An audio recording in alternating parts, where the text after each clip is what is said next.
Welcome to another episode of Off the Fence. We have a special guest. Katie's extra smiling. If you're watching, you can see it. If you're just listening, you can't see this. But we've got Megan with us, and Megan's story. We're gonna let her just kind of expound on her story. I finally internet stalked you. Did you? Yeah. Did you Google? You Googled Yeah, me? I Googled Well, you called it research, though, right? Sure. So That's all sounds right. less It's creepy. research. Well, I was like, I kind of know a little bit about you, but I wanted to see what the internet, Wikipedia, whatever, had to say, and it's cool.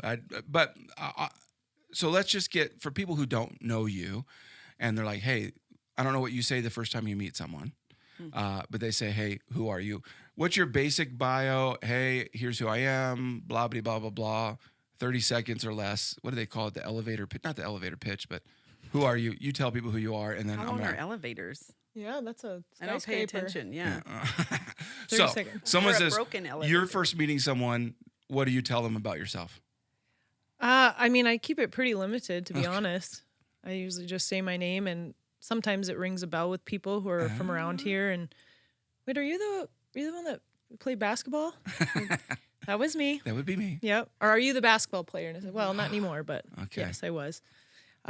But no, I'm Megan Mahoney. I was born and raised here in Piedmont. Yes, down the road. I went to school at Sturgis, so I was Pooper Scooper. Cool. Yeah. I wondered what nicknames might, when we lived in Piedmont in the beginning, and I told David, that mascot looks like that might have some exciting I mean, nicknames. I don't know the whole history, but I think it was back in when the gold rush. Mm-hmm. And the story was that the prostitutes were scooping and digging the money from the gold miners. So, yeah. Wow. Why not? Yeah. Hey, high schoolers. Yeah, go you go. Scoopers. So, I don't know. Please fact check that. Sure, because sure. that's just Hey, old folklore. I have So, now written that in stone. That's what. No.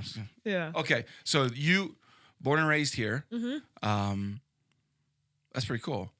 Because when we first moved here, we moved right near Piedmont. We lived in what we call the weird part of Somerset. Not because it's weird, but because it's the post office didn't know if we were in Piedmont or Somerset. Oh, Well, yeah. Somerset's like yeah. split It by ended up interstate. being this. It was fun. I called it Piedmont because that post office is the best post office. In Piedmont or down in Somerset? The one in Piedmont. Is Oh, there yeah. one in Somerset? I only went to the one in Piedmont by the school. Oh, yeah. They're so nice. Yeah. I gave that lady one of my Kate Spade purses. You once. just love It the doesn't post matter. office, I but- really do love the post All office. right, Megan. Back on track. So born and raised here. Yep. All that kind of stuff. So let's get into your story. So you're going to high school playing for the Scoopers. You've already alluded that you played basketball. Mm-hmm. Where does that take you? Well, I played all kinds of sports. I was I didn't know that. multi-sport. Yeah. Yep. Overachiever. Volleyball, track, yeah. Okay. Slow pitch softball. And yeah, I was doing AAU basketball. Okay. And I actually got my first letter when I was in 8th grade, and it was, I have to slow down. It was from Notre Dame, but once I was older and realized how things work, I mean, it was one of the generic ones that they send out to probably 500 kids just to start the process. But I was like, oh my gosh, and I love Notre Dame. I'm Irish, and so yeah, I started getting some letters, and I was like, oh gosh, maybe I can go to the next level. This is pretty cool. Yeah. And yeah, as far as K-State, that's kind of funny. Like, I wanted to follow in Becky Hammond's footsteps. She went to Colorado State. She was my idol. She was 6 years older than me. I wanted to go there. I went to camps there. I knew the coach, and I loved the city. And so I was just like, kind of had my heart set. I was going to Colorado State. And so I didn't take any other visits. I was just like, nope. I had several letters. And K-State, the coaches just kind of kept hanging around. They came to tournaments in the summer, and I remember the assistant coach finally was like, is the door open, like even a crack? And I was like, maybe a crack. Yeah. But I'm like 98% sure. And she's Okay. like, well, we want to fly you. We want to bring you down for a visit. I was like, okay. So they sent their little school K-State jet to Sturgis. I didn't even. Alive. I didn't even know K-State had a jet. Yeah. That's fantastic. Or Well, I wearing- didn't either. And I didn't know Sturgis had an airport. I didn't either. Well, it's small. I don't know if it's Okay. still operational, All right. but yeah, so they picked me up and flew me down there, and I kind of went begrudgingly. It was just Yeah. like, all right, let's just do this. Yeah. And I went down there and I fell in love with the girls and just the the town Yeah. and Yeah. what they were trying to achieve and what their kind of dream was for the program. And I remember calling my mom, and my mom tells the story. She thought that I was calling to have her come get me because I was just I hated it. Mm-hmm. And I was like, Mom, I think I'm gonna change my mind. And she's like, What? Yeah. And Yeah. and I did. I changed my mind, and it was I mean, career-wise for my career moving forward, it was the best decision that Sure, I could have sure. made. So And if I remember right, that was that would have been 2000, and then you went to school 2001 or Yep. two, right? Yeah. 2001. Yep. Okay, so 2001. Yes, I graduated in 2001 and then went Gotcha. there in the So you graduated in 2001, which for the small world that we live in, that's like I moved to Manhattan where you were going. I moved to Manhattan that year. June of 2001. That was You were a few months ahead of me. that's I graduated college in April, went and spent some time with family like in the May time, and then June showed up. So it's but we did not know each other. There was just fascinating how our worlds combine. So, anyways, 2001, you show up to play Division I basketball, which is a big deal. Most people do not get to do that. Don't do that. You say Notre Dame sent you a letter. They never sent me one. And you were even in Indiana. I was even in You were Indiana. closer. I did go to Notre Dame and stood on the field. That's as well as I did. Did you scream Rudy or something? Yes, Is that what yes, you do? actually, Did the chant? We did. Anyways, Still didn't send you a letter, huh? no letter. You thought they would have seen my form, and Or your enthusiasm or something. yeah, I don't know. It didn't work. So you played Division I basketball. Mm-hmm. Let's pause for a moment. I'm curious because I know that you have a relationship with Jesus. Did you already have one going to college? Did that start when you were like? Some people say I decided to follow Jesus when I was 5. Some say 55. Mm-hmm. Was that anywhere on your map when you went to college? Well, let me back up. Cool. So I was born in Catholic home, Okay. but I would say non-practicing. I mean, Okay. we went to church on Christmas and Easter, so I had a very limited idea or understanding of who God was or Okay. what it really meant. One of my best friends in high school, though, her dad was a pastor. And so we spent a lot of time with the family through sports and this and that. And so they were never, like pushy about it or anything. But I think in hindsight, I realized their faith through their actions. Gotcha. They were very loving, took in us girls. My family didn't have a lot of money growing up. They would help pay, to go on, basketball trips and whatnot. So something about them stirred something in me. Gotcha.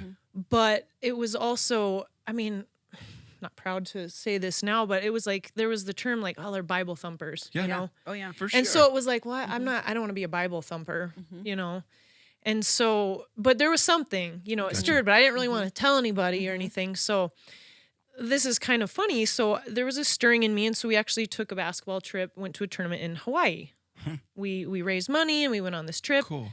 And so I had this stirring, and so I stole the Bible from the hotel. Perfect. I didn't want to buy one. I didn't want to tell anybody that I wanted one. So I stole the Bible from the hotel. Love it. And so, I started reading and learning a little bit. And then actually we had planned a trip. I had already committed to go down to go to K-State. And so it was winter, senior year, high school. And so me and 2 of my friends and my parents were going to go down to K-State, watch a game. And so we were in my car in front of my parents. My friend was driving my car, and my parents were behind in the truck. Okay. And I every time I go by this spot, I never forget it. After a wall, you go down the hill, and it's kind of a curve. Well, my friend had it on cruise control, and it was black ice. Okay. Going 75, 80 miles an hour, and it's kind of a curve.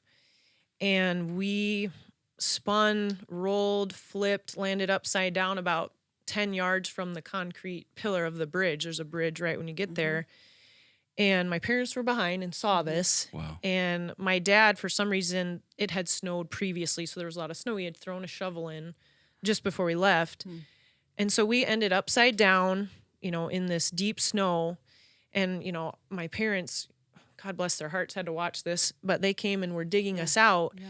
we had seatbelts on in the front, and my friend in back didn't have a seatbelt on, and none of us had a scratch. Wow. Like not one scratch. And so that was like this wow moment. Like, yeah, there's a God. Okay. Yeah. There's Okay. a higher being, because there's no way, I mean, that we survive it. Nonetheless, no one even had a scratch. That's crazy. Wow. Car was totaled, whatever. So that was kind of an aha moment, you know. Yeah. And then when I got down to K-State, a lot of my teammates were Christian girls Okay. and believers. And so I kind of was surrounded by that and started to go to church with them. So that's when I really gave my life to Christ Gotcha. down at school, and being surrounded with that, and was a part of FCA and Fellowship of Christian Athletes. But it was funny, though, at the church, though, someone got a hold of the story that I stole the Bible. Really? And the Gideon people wanted me to, like, they had me share my story, my testimony, because they're like, yeah, Funny. that's what it's there for. Well, not necessarily to steal it, but to look at it. So, but yeah, then when I got to college, I bought my own Bible. So That's funny. that's kind of how my faith journey got started. So, do you know John McGraw? Yeah. So I would sometimes go to FCA with John McGraw. We were probably there together. Isn't that weird? Yeah. Yeah. No. So John McGraw's got. I've told him about this. I have a jersey of his signed on. Well, yeah, he signed it. Yeah. He was so nice about it. Because, like, I was gonna quit pursuit of what God wanted me to do in my life. He randomly called me. He said, "I just feel like I'm supposed to call you right now Really? and tell you not to quit what you're supposed to be doing." Huh. I'm like, "Thanks, John." And like we didn't hang out a bunch at Yeah. all, like not at all. Like we knew each other, but anyways. So I was thinking, you said FCA. I was like, no, I used to sometimes go to FCA. Yeah. Oh, okay, so you're playing college ball, Division I basketball. As an 18-year-old, you were flown to the school and back. What? I would imagine there's pressures. Mm-hmm. I mean, not that there aren't pressures in high school. We all know our middle school and high school pressures and stuff like that. But to me, not being someone who experienced that, feels like that's a dial kind of getting turned up a little bit of pressure. Mm-hmm. Am I saying that right? Yeah. Okay. 100%. So what's that like? Like as you navigated pressure, did you? I mean, classic off the fence podcast. Like you can't really be on the fence. You're going to go one way or the other with pressure. Pressure makes you go somewhere. Mm-hmm. Yeah, well, I mean, that's interesting you bring that up. I mean, I never had issues with anxiety prior, but in college, I mean, it was amped up big time.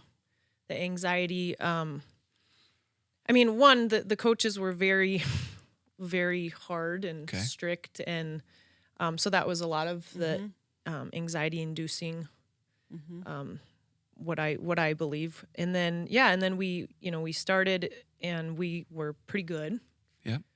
And we had some success early on. And so then it was like the stadiums were filling up and the pressure was amping up, and we're in the Big 12. And so, yeah, I mean, I was having to, see therapists and on anxiety medicine. Okay. And so, yeah, I mean, there were a lot of times that, and that's, it's not something I actually really talked to too many people about. And, when I would imagine when people look from the outside, it's like, it's just, it's amazing. You have no idea. It's amazing. Yeah, you get to play basketball and you're in front of fans, which it was. Don't get me wrong. I mean, I had some amazing experiences, but definitely the anxiety, the pressure, a lot of it came from the environment, whatever. That you're in? Yeah, for sure. Yeah.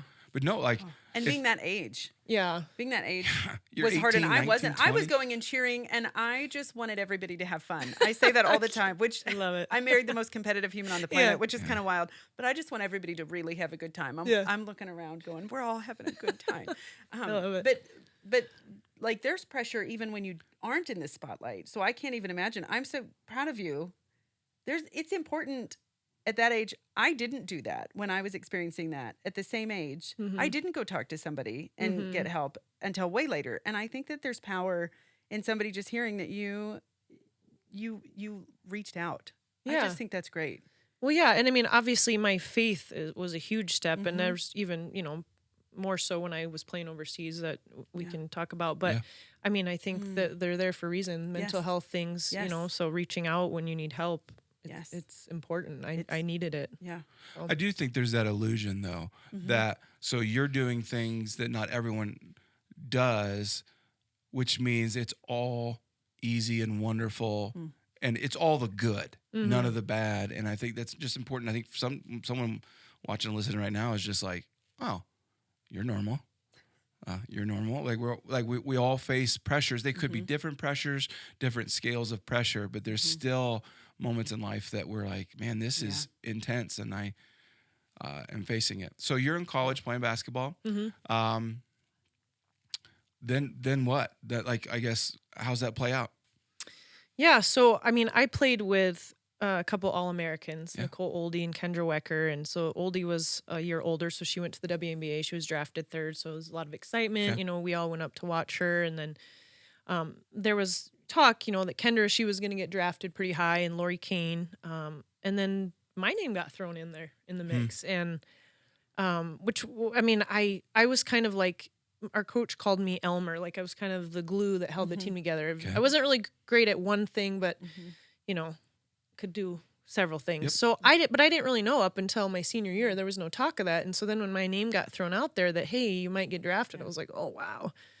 And then senior year at Big 12 tournament, I tore my Achilles in the semifinal game, and you know, it was pretty devastating at the time. And well, I still got drafted. The Connecticut Sun drafted me anyway, and I was just like, wow, this is amazing. So everybody else left, and so I stayed in Manhattan, and I was there rehabbing and finishing up some classes, and so my first stint playing was actually in Iceland. Wow. Yeah. I read that. I have lots of questions about Iceland. Yeah. I'm sure everyone does, though. Yeah. I don't know people who've been to Iceland. Yeah. Well, so, okay. So I was there from January through end of April. Okay. So if you know anything about Iceland, that's not the sunny 24-hour green. That is, there's daylight from 10 a.m. to 2 p.m. There's like 4 hours of gray light. Sounds And horrible. so, I mean, I would have been 22, 23. I was the oldest one on the team. There was a lot of younger girls. Okay. I was living in a hostel, Okay. which I actually met some really cool people. Okay, It was well, a I'm neat sure you it was a do. neat experience. Neat is a good word for Yeah. that. Because it's very good and maybe probably It's an weird. experience. Yeah, like It was like back to a dorm room, honestly. Yeah. But Did- not yeah. with just girls or your teammates or friends. It was like a painter from Norway and a Bosnian men's basketball player and an American men's basketball player, and then this gal from Uganda that had 2 kids, and so it was like this melting Wow. pot. It was cool. I mean, Yeah. it was yeah. cool. That would have been amazing. Yeah.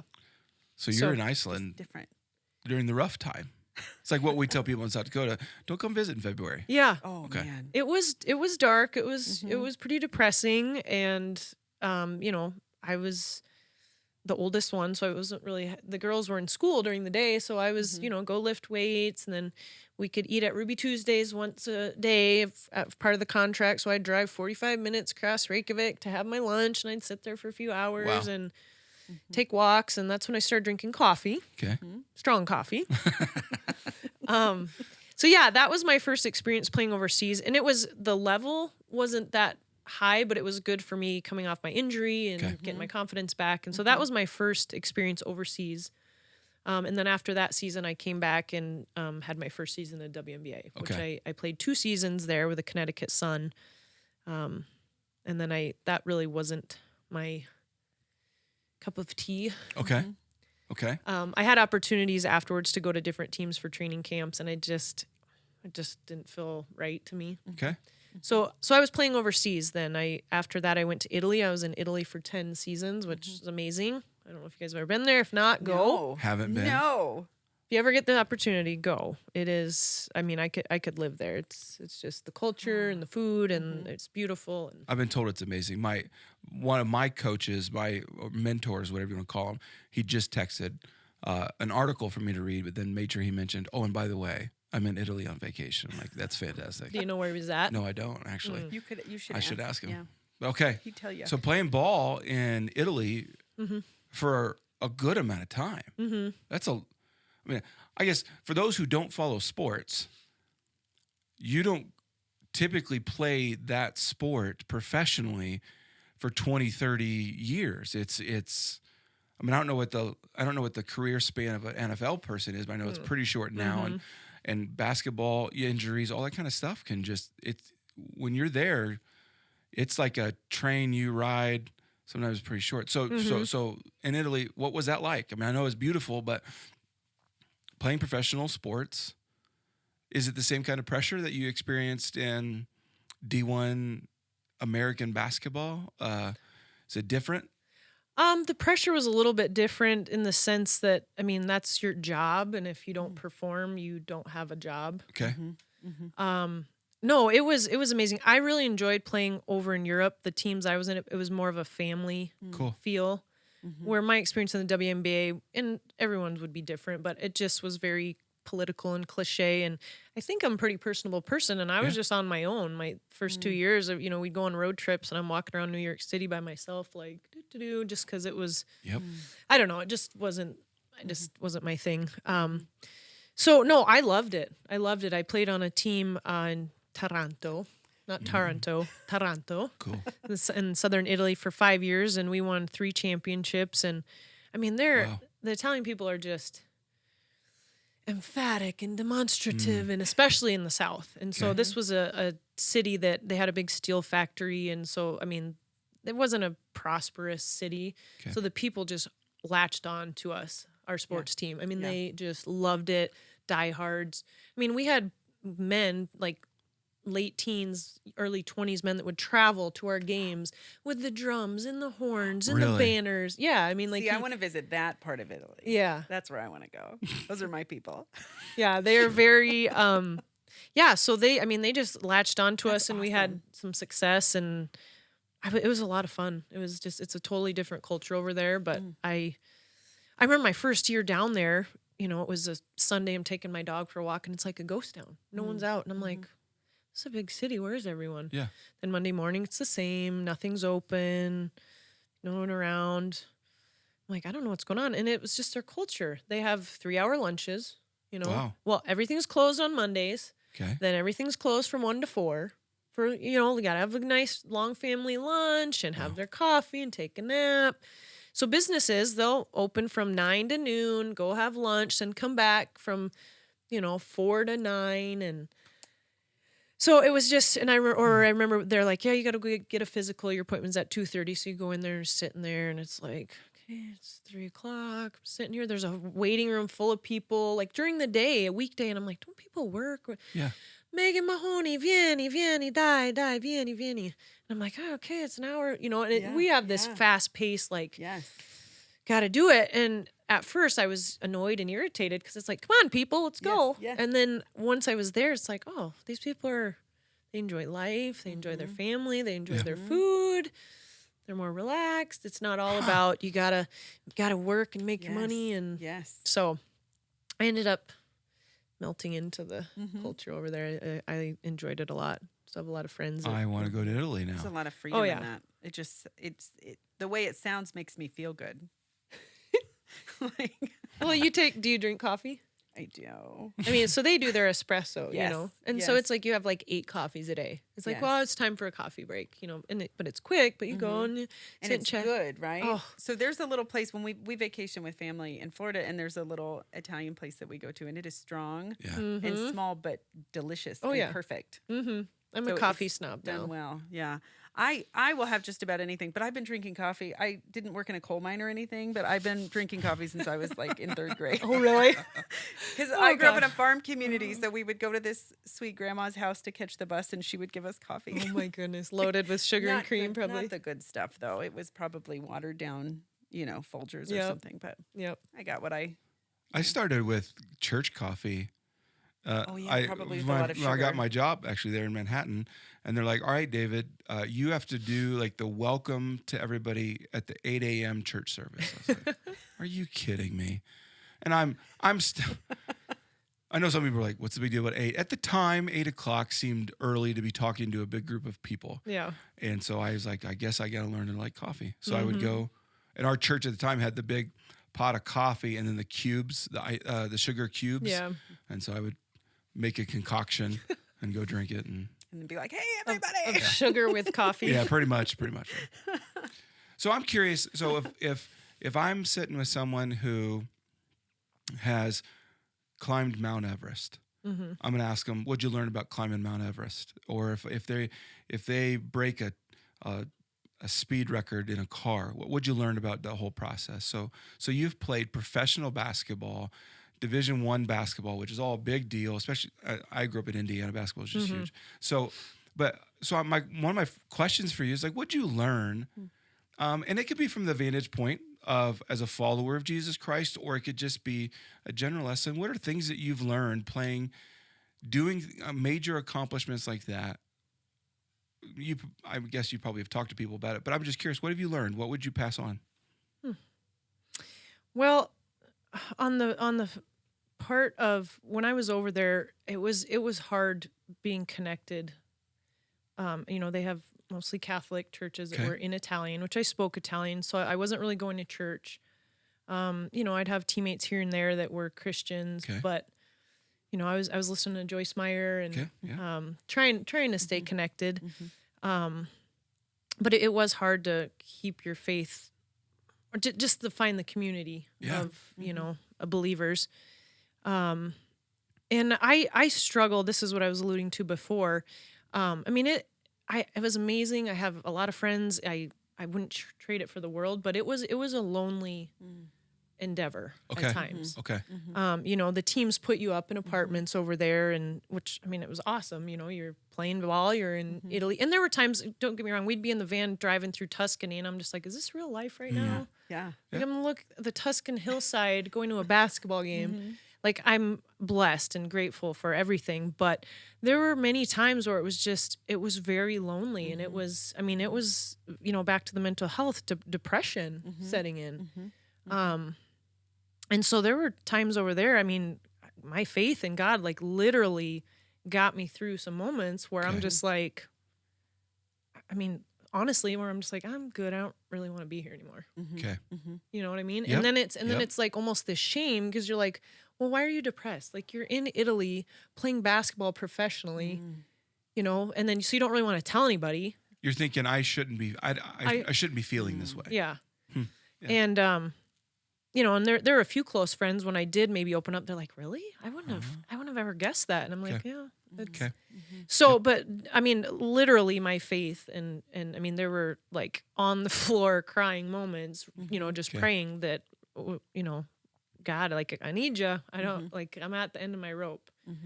And so a lot of that, honestly, there were times where I loved what I was doing, but I was like, I didn't feel fulfilled. I felt at times like it was a selfish profession. Okay. And so I kind of eventually I got to this point where I'm like, we had kids, that just adored us and looked up to us, and, we were role models. I had parents crying, giving us hugs and, grazie, oh, you make us dream. That's what you make us dream, And so I'm like, okay, like, get outside of yourself. Yeah. Gotcha.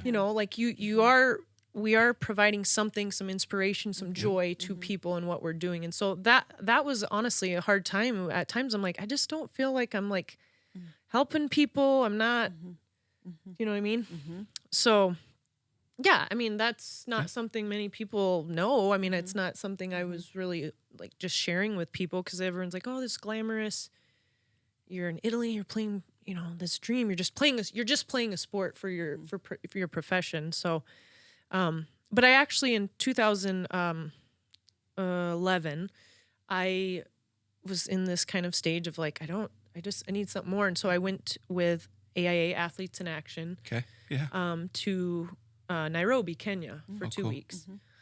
It was like a life-changing experience. We went down there, and these were people I had never met. It was just different athletes, coaches from around the country. And we went down there, and we stayed in like a little hostel, and we went down to the courts, just Cool. the outdoor courts, and we put on these camps and clinics. And it was for like kids this small to adults. And these people were just like so kind and respectful and grateful that somebody was there just teaching them. They were just soaking up everything, like to get better. That's cool. And you look at what they have and what they don't have, and you're just like, So we would do that in the mornings, and then the afternoons we would go to the slum areas, which if you've ever been, I mean, it's, you know, they don't have running water, you know, living in tin shacks, struggling for food. And so we were at the church, and we'd kind of do like arts and crafts or sports or, you know, Bible study. And again, I was just like, these people have nothing. And they're so thankful, grateful, joyful. And so it was really a like perspective change Sure. Yeah. for me. Yeah. I've driven through that in Nairobi, Yeah. and it is. In fact, it's the first time I ever had culture shock. Yeah. Like we got to where we were going, and my sister and I just started to react. Like literally just started to cry and be weird about stuff.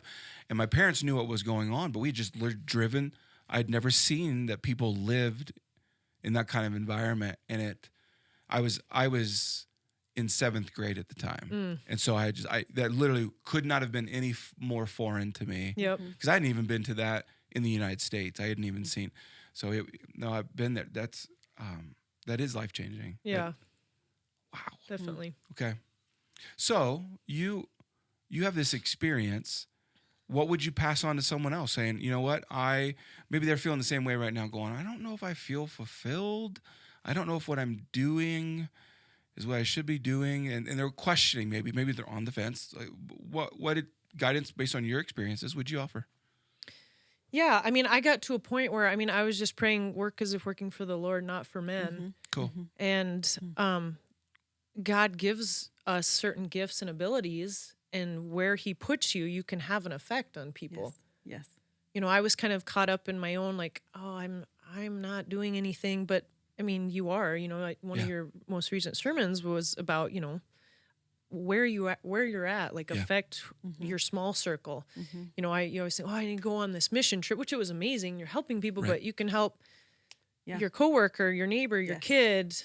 And it doesn't have to be preaching to them. It's like this family growing up, the dad, I, in hindsight, realized they were showing me about their faith just through loving on us and, you know, helping pay for trips and come over to our house to eat. So you can have an effect for Jesus where you're at and what you're doing, even if maybe you don't feel like you are. Spot on. Love it. Yeah. So what do you do with your life now? What do I do in my life now? Yeah. What are you doing? Well, my main job is I'm a realtor. Okay. Been doing that now for 3 years. It was kind of a fluke. I was in Belgium 4 years ago, about to start a season. Okay. And I tore a tendon in my foot. And this was after I had torn my ACL 2 years prior in Italy. So I rehabbed over there, had a good season.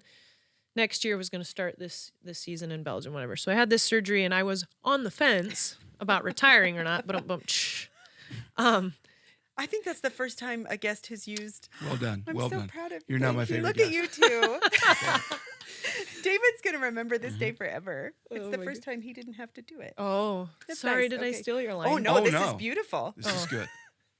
That means his thing is catching on. It is. There we go. Yeah. Copyright, Yeah, there you go. David. So anyway, I had been on the fence about retiring prior to that. I mean, I was getting older. I was physically and mentally tired. Okay. I was just scared about what I was going to do next. That's all I'd known for, 20 years.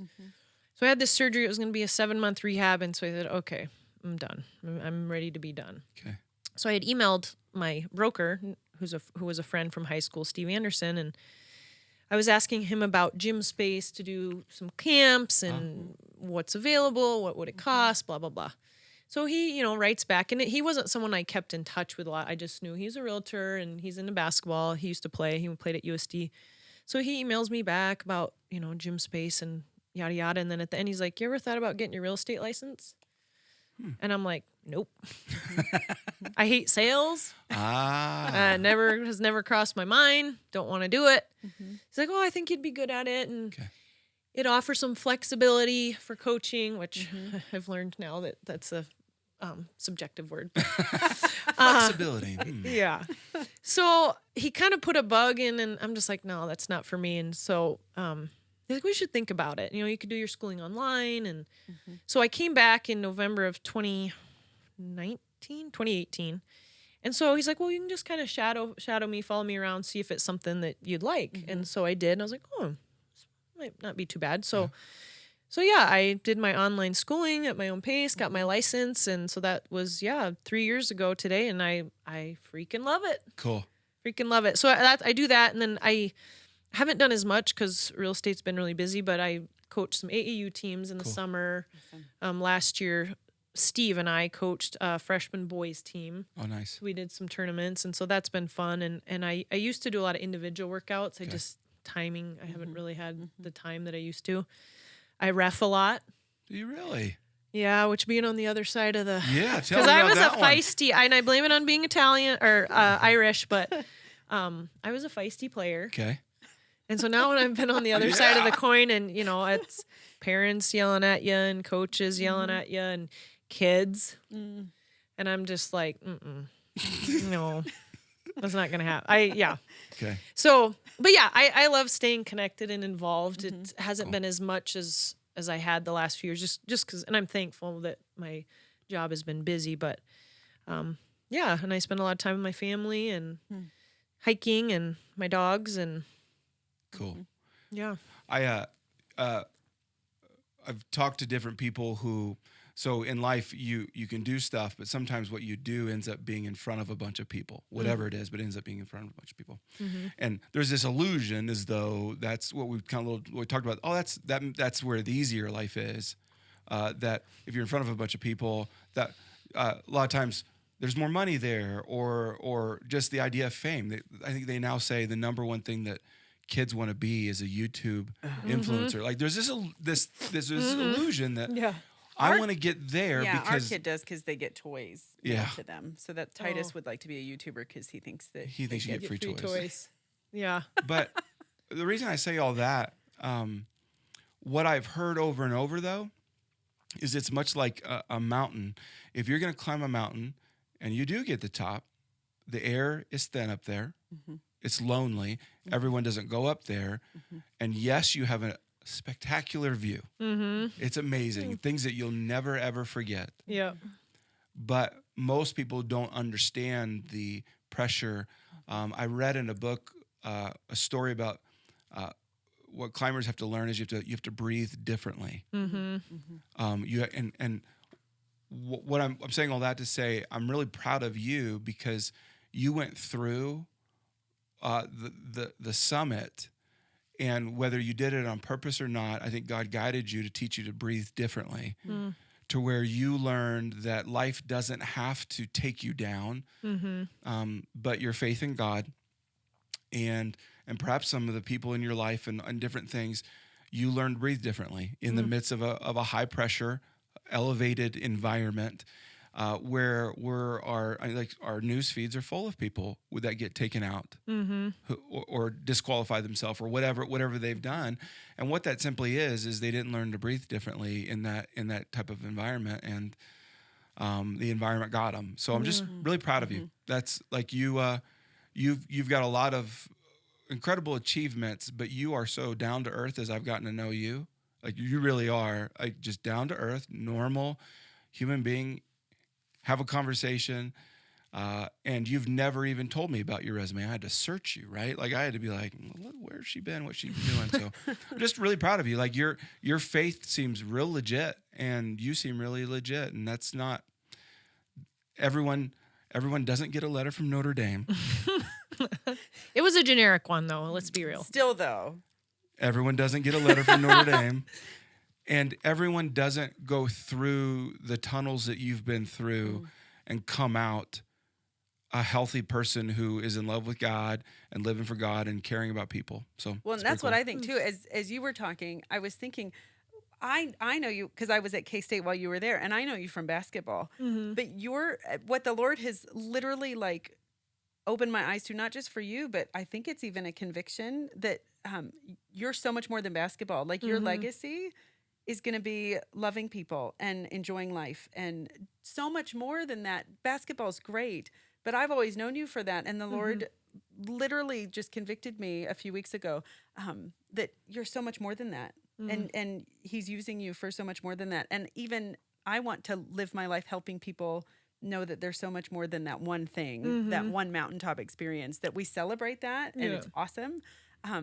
But that you're Megan, like the awesome person and the loving person and the person that loves to hike and those types of things. I think that matters too, because God has so much more to our stories that I am committed to not define you just for playing college at playing basketball at my college.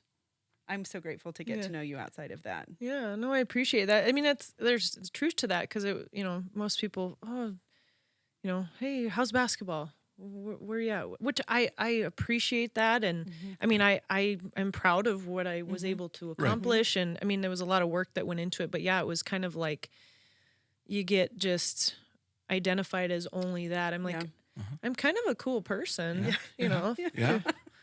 I mean, I can There's make more 3-point shots too, but I'm kind of cool sometimes. I'm actually not that cool, but so I mean, I appreciate that. It's just hard to be. Well, David and I in Manhattan had kind of some choices and life-changing experiences, and we have people that only identify us as that. Yeah. And it breaks my heart, because I go, I think I'm more than that. Yeah. I think I have more to offer and more to give, and I think the Lord helps us to see that in other people too, where we can celebrate the good stuff or the hard stuff people have walked through, but also go, man, you as a person are just awesome. And I am so grateful.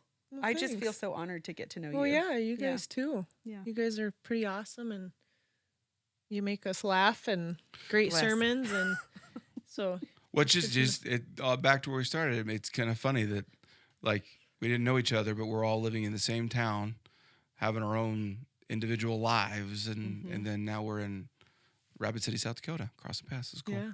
Thanks for making the time to be here. Yeah. Oh, we're so grateful, Seriously. because we know real estate is busy. Yeah, you got some Yeah. stuff It to is. sell. Yeah. Show Wowzers. Yeah, I mean, I'm definitely thankful for it, but it gets kind of crazy sometimes. It sounds fun and hard at the same time, because I would love to get to help people find like their sanctuary. Like yeah, their, it is their place, definitely fulfilling. but really busy. Yeah, it's busy. I wasn't aware that I was going to be a therapist, Oh, bless. which I mean, I am, and I get it. Like, Yeah. people are either selling lifelong homes that they're Yes. attached to, or Yes. they're making the biggest investment in their life. So I understand that, but I Yes. wasn't quite prepared for that. And I feel like I put out fires often. Yes. Which you didn't learn any of that in the book about real estate. Nope. But you Flipping through just it. kind of, find ways to put fires out. So Yeah. It sounds like you've been intentional with community too. So having people that have walked ahead of you, yeah. that would be. I just would want to go in and get decorating ideas. I don't know. I don't think I would be good at selling anything. I would go, ooh, Can this I just house look looks at nice. ideas? Yeah. I'm Yeah. gonna go to the next one. Yeah. Yeah. Yeah. Well, no. No, there's something that if you guys are okay, that promptings from God to share about. Yeah, And I might cry, and I might ask you to cut this out after. that's fine.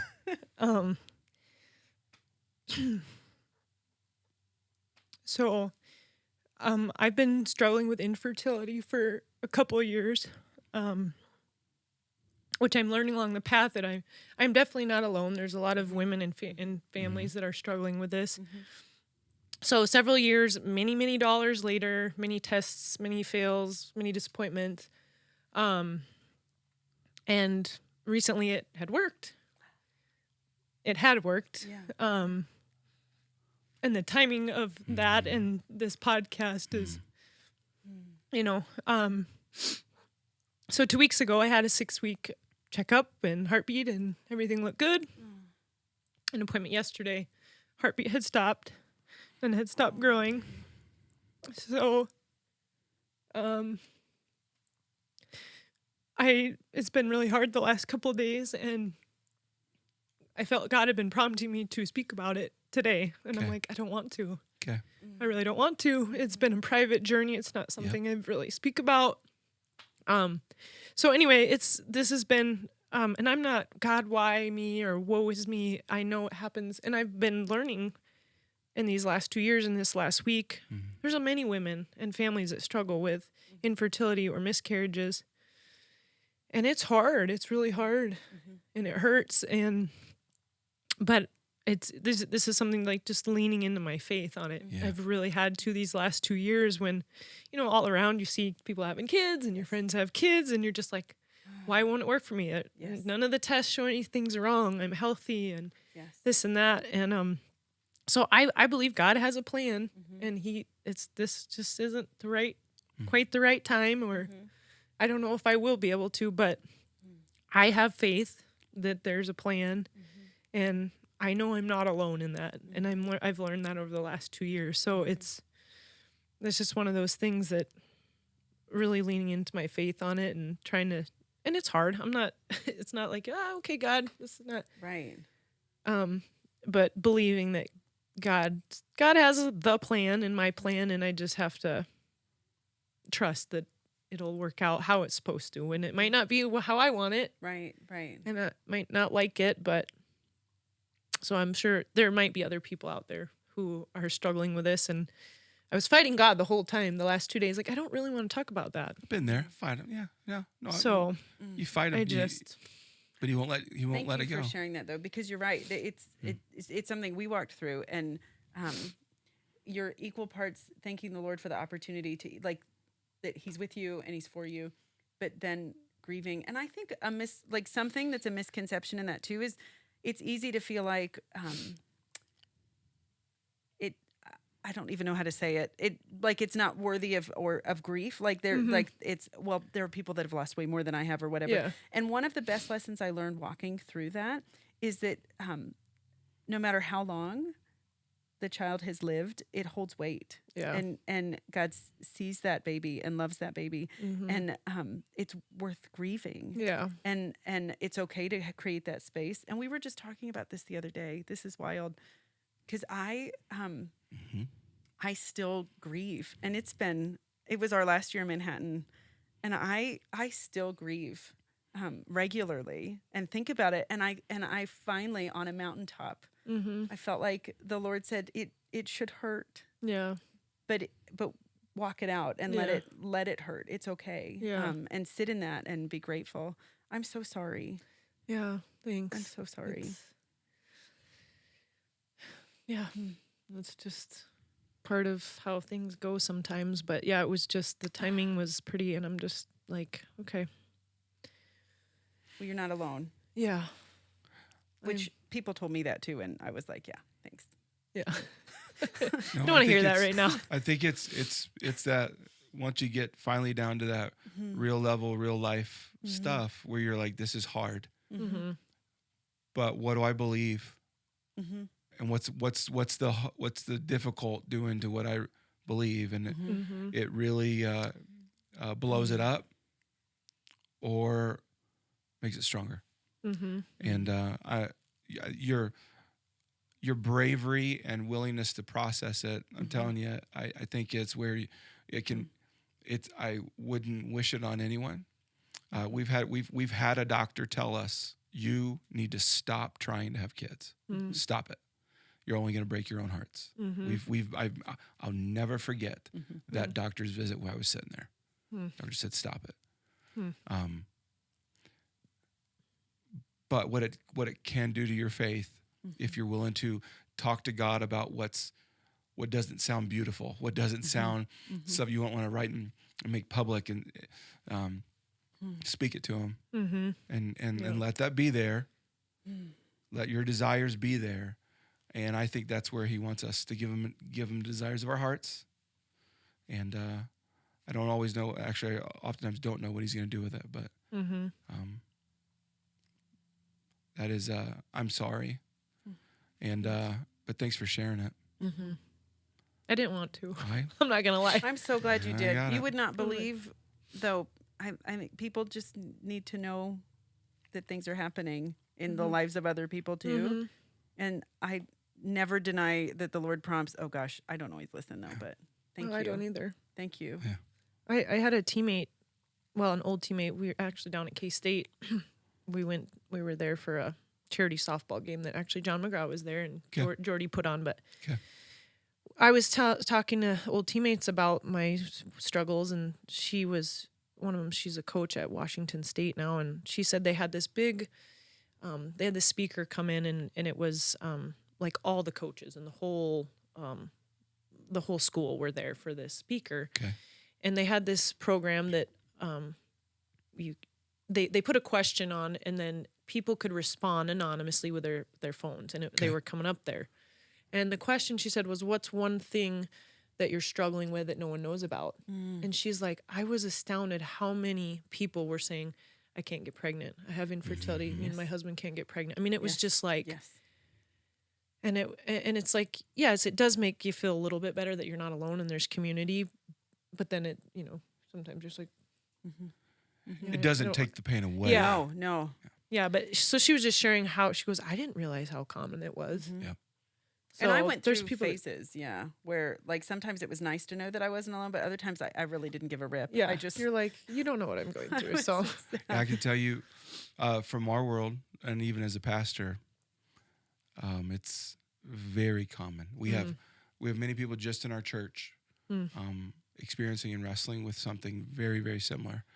And I would tell you, like, and just I'm gonna put my as a guy, I didn't fully get all of the emotions that are going on, but I think know a lot more of them, and I just think it was one of those things as a guy. I was like, why doesn't this get talked about more? I was like, then someone pointed out, well, why don't guys talk about other things? I'm like, okay, good point. touche.